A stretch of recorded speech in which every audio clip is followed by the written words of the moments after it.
今日條片咧就係同同學溫習下左手嘅手型嘅。首先咧，攞你嘅左手出嚟，我哋嘅左手嘅形狀咧應該好似拎住隻杯咁樣嘅，手指公咧就對住2、3手指中間，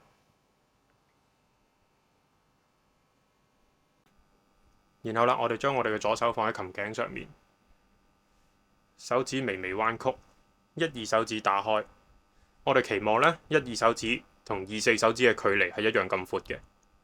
手指公咧，亦都係放喺琴頸後面嘅中間，會喺2手指嘅後面嘅。手掌唔要掂到琴頸，手掌同琴頸之間咧保留一定嘅空間嘅。咁而喺我哋撳線嘅時候咧，亦都留意翻，我哋咧冇撳線嘅手指咧，就都依然擺喺線嘅上方，千祈唔好咧捲曲咗喺手掌心入邊。如果撳1手指嘅時候咧，我哋呢度2、3、4手指應該係繼續保持喺線嘅上邊。如果撳2手指嘅時候咧，都係3同4手指都係喺線嘅上邊，千祈唔好捲曲咗入去。然後跟住落嚟咧，就教大家一啲左手手指嘅基本練習啦。我哋喺4條線上面都會做同樣嘅手指練習嘅。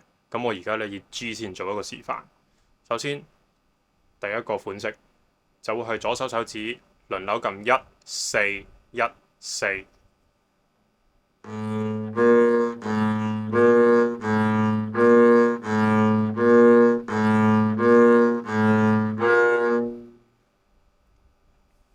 然後第二款就係撳1、2、1、2。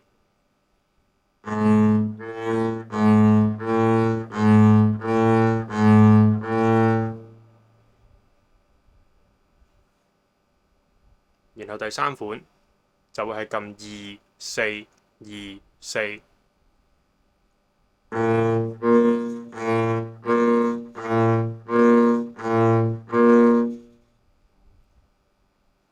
咁如果你能夠做到以上嘅練習咧，基本上你左手已經夠強壯噶啦。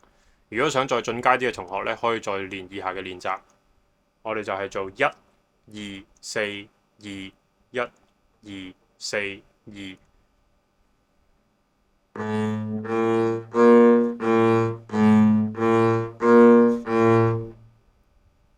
然後仲有第二款嘅進階練習，就會係1、4、2、4。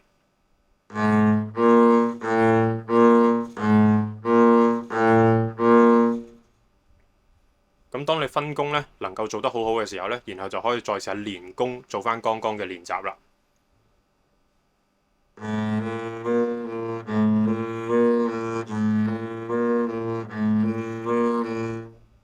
然後我哋連弓做第二款練習。